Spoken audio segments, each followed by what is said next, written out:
कहते हैं कि थोड़ कैलन राम बहुत कैलन तुलसी। तो हम लोगों ने तो थोड़ा काम किया है। अशोक बाबू तो बहुत लंबा बोल रहे थे मेरे बारे में। खैर, इनके भाव को मैं नमस्कार करता हूँ। साथ साथ आपके कलीग डॉक्टर लोग हैं, कर्मचारी हैं, उनकी सेवा भावना को भी मैं प्रणाम करता हूँ कि इतने लगन से आप कर रहे हैं। आप इसको बढ़ाते चले ताकि बिहार में भी और बिहार के बाहर तक इसका नाम होता रहे। इन्हीं शब्दों के साथ एक बार फिर आप तमाम मित्रों को बहुत बहुत धन्यवाद मैं यही करता हूँ। एक पंक्ति, तुम सलामत रहो जिंदगी है तुम्हारी, रब की रहमत हो तुम पे, यह दुआ है हमारी। एक बात और अंत में, मैं तो इस पक्ष में नहीं हूं जो किसी व्यक्ति का आंख का ऑपरेशन हो। हम वैसे आप मौका क्यों देते हैं किसी डॉक्टर को? क्योंकि अगर आप अपनी आंख की सुरक्षा स्वयं करें तो चश्मा की जरूरत नहीं पड़ेगी। अगर आप नियमित रूप से व्यायाम करावे, एक्सरसाइज करें, आंख के देखभाल करें तो आंख की जरूरत नहीं पड़ेगी। अभी अशोक बाबू चिंतित है छोटे बच्चों के बारे में। तो जितने भी लोग हैं, हम लोगों को आज शपथ लेने की जरूरत पड़ गई है, कम से कम अपने बच्चों की आंख बचा ले। हम लोगों को तो जो भोगना था भोग लिए, लेकिन छोटे बच्चे जो अभी बीमार हो रहे हैं धड़ल्ले से, उनकी आंख खराब हो रही है, उनको कैसे बचाया जाए? आरंभ करें, इसका मकसद क्या है सर? सबसे पहले आप तमाम लोगों को मैं अपनी शुभकामना देता हूं और इस महोत्सव में उपस्थित जितने लोग हमारे भाई बंधु लोग आए हैं उन्हें बहुत बहुत धन्यवाद देता हूं। सबसे पहले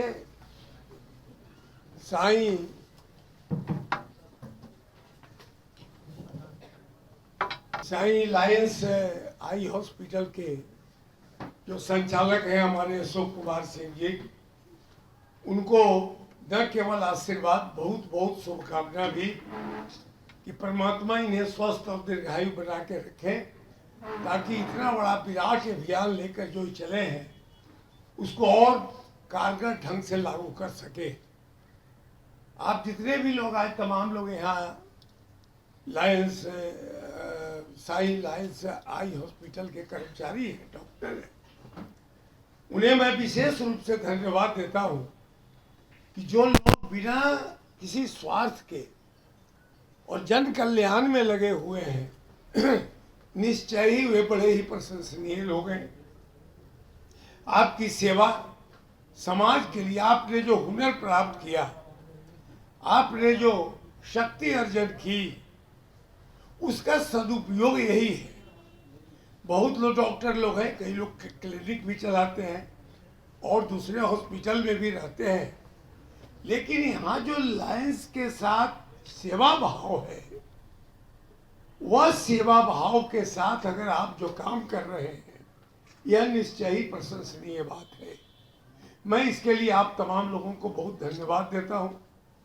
अभी पूछा गया कि एक पात्र की आवश्यकता क्यों महसूस होगी, तो हमारे अशोक बाबू तो पूरा कर रहे हैं, निःशुल्क भी सेवा करते हैं, बहुत ही अल्प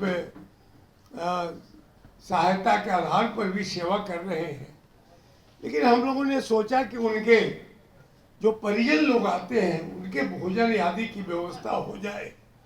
थोड़ी सी जो आदमी दुखी होकर आता है, हॉस्पिटल का तो अर्थ ही होता है कि रोते रोते आते हैं, हंसते हंसते जाते हैं। तो कितने लोगों को आपने ज्योति दी है, लेकिन साथ साथ आंख के साथ साथ पेट भी, उसकी भी आवश्यकता पड़ती, उसको भी अगर हम लोग पूरा करेंगे तो इसी दृष्टि से अब इस पात्र की आवश्यकता महसूस हुई और अशोक बाबू की कृपा से हम लोगों ने ये संकल्प भी किया कि यह भगवान की कृपा से निरंतर चलता रहे। जो लोग नीडी लोग हैं, जो गरीब लोग हैं, उनकी जिनके रहने खाने पीने की भी व्यवस्था नहीं है, उन्हें अगर थोड़ा सा अल्पाहार मिल जाता है, थोड़ी सहायता मिल जाती है। पिछले वर्ष हम लोगों ने उन गरीब लोगों के लिए कंबल की भी व्यवस्था की थी जी और इस वर्ष भी हम लोग कंबल की व्यवस्था कर रहे हैं कि जितने लोगों का ऑपरेशन हो सब लोगों को कंबल दिया जाए, क्योंकि गरीबों को वही छोटी छोटी आवश्यकता हम लोगों को पूरा करना चाहिए। तो इसके लिए तमाम साई लायंस हाई हॉस्पिटल यहाँ पटना का जो विंग है, इसके सभी कर्मचारियों को बहुत बहुत धन्यवाद। परमात्मा उन्हें स्वस्थ और दीर्घायु, आजकल के युग में सबसे महत्वपूर्ण है, किसी को आशीर्वाद भी देना हो तो यही कहे कि तुम स्वस्थ रहो, आनंदित रहो, क्योंकि पैसा तो बहुत लोगों के पास है लेकिन आशीर्वाद बहुत लोगों के पास नहीं है। तो उस आशीर्वाद की आवश्यकता लोगों को पड़ती है और इसीलिए कहा गया कि चिरायु भव शुभम भूयात्। अपने बेटा को भी आप आशीर्वाद देते हैं कि खुश रहो, आनंदित रहो। तो हम लोग इसीलिए इस अभियान में लगे हुए हैं और आगे भी और बढ़ता जाए। और सुना कि 100-150 बेड की व्यवस्था हो गई है और इस तरह के काम चलता रहे। यह जरूर है कि इतना बड़ा विशाल भारत, 14 करोड़ लोगों का बिहार, यह छोटे से काम में बहुत कुछ नहीं कर पाएगा। मुझे एक बात याद है कि एक छोटा सा हॉस्पिटल में मैं भी